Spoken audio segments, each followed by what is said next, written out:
Yeah, that's side mouse advice. That's from the 90s. Yeah, so not that long. Well, actually, yeah, maybe 20 years.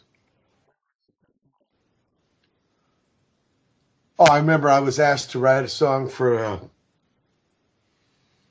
movie with, what's the fucking comedian guy? He looks like Jerry Lee, not Jerry Lee, Jerry Lewis. No, Jim Carrey, like young Jerry Lewis. Yeah, and it was, I don't know, some, the pewter shit was in it so they could act like cartoons, bugging eyes. What was this? Yeah, that's it. I got asked to do a tune for that, and like I said, there was some like 20s, 30s, 40s, whatever gangster swing, and so I wrote a tune for that, uh, just for the heck of it. And then when it was right around the time of doing Ball Hogger Tugboat, so I thought, hey, I'll ask Carla if she would sing this and Fleet. A lot of that record was about like being a movie. I don't know, producer, director, script writer, whatever, but conceiving of situations.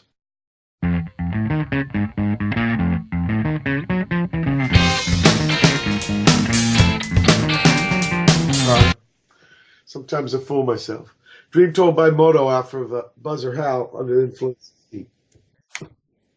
Yeah, there was I don't know how old you are or how young you are.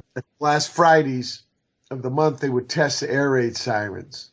Here in SoCal, it stopped around in the 70s, I think, or in the 80s maybe. But it'd be the last Friday. So whenever this thing would go off, there was one down the street from us where D. Boone lived, Pedro and Battery Street. And we had a friend who thought it was, it was a weird proposition or, I don't know, theory. Or what if? Well, if that happened, then you could go rape someone and you wouldn't have to worry because everybody's going to get killed anyway. So that's where that tune came from.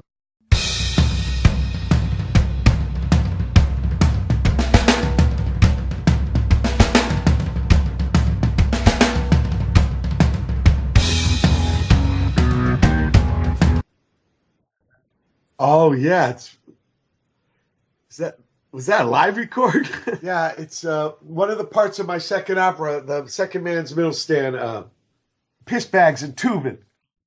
It's from the because I paralleled the Divine Comedy, so the sickness was Inferno, getting a healing, which is this part is from Purgatory, and then Paradise was getting to do my kayak and the bass and the bicycle, and I turned into a pelican. Yeah, that's right.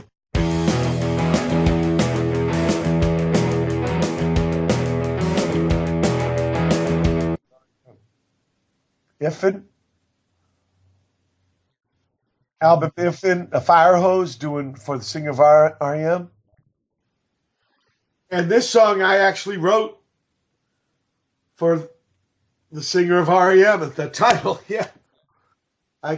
It was 1987, coming up on almost 30 years.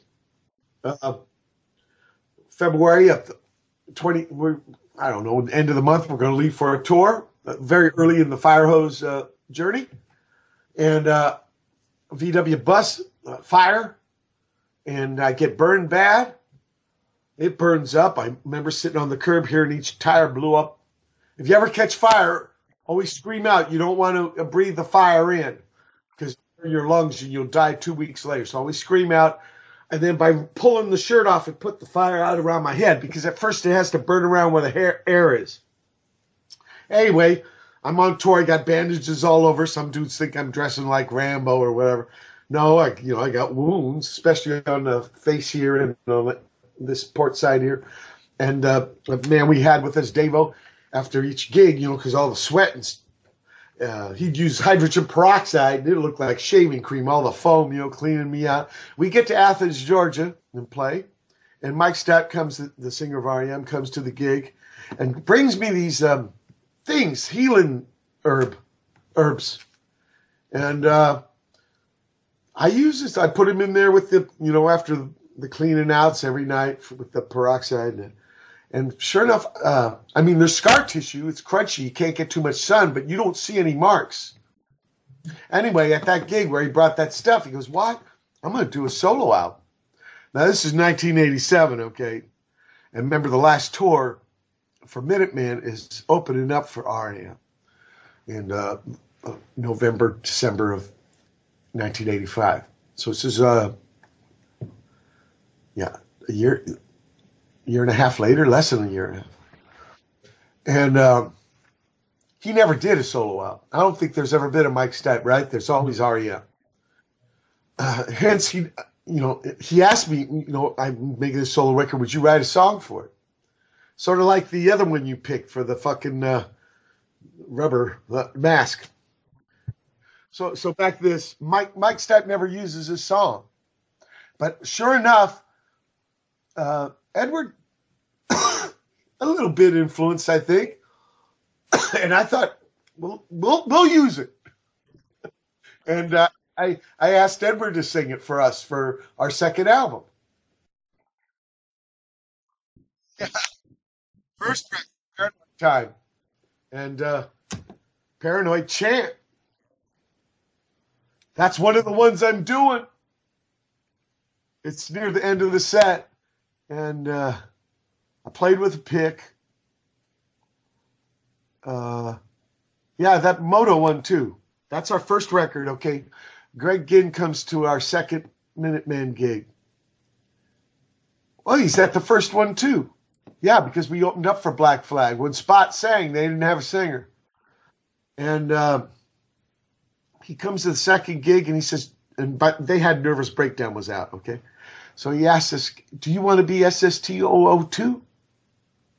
And that gig, the drummer, welder man named Frank Tonchi, he quit. He said, yeah, not into it. Bye. Left the drums, everything. Yeah, I saw those drums played by Rob Henley. He spray painted SP all over. It was really weird. The guy had, he wanted to leave a kind of dramatic goodbye. But anyway, Georgie, this is after the Reactionaries, and Georgie joined a new wave band called Hey Taxi. Well, they had just broken up, so now he was free. So he learned the songs, including this one, in 3 weeks, and we went recorded Paranoid Time and mixed it all in one night, $300. There was also two or three other songs that didn't make the record. And we were very excited. We had never done something like that. And it is trippy listening to it.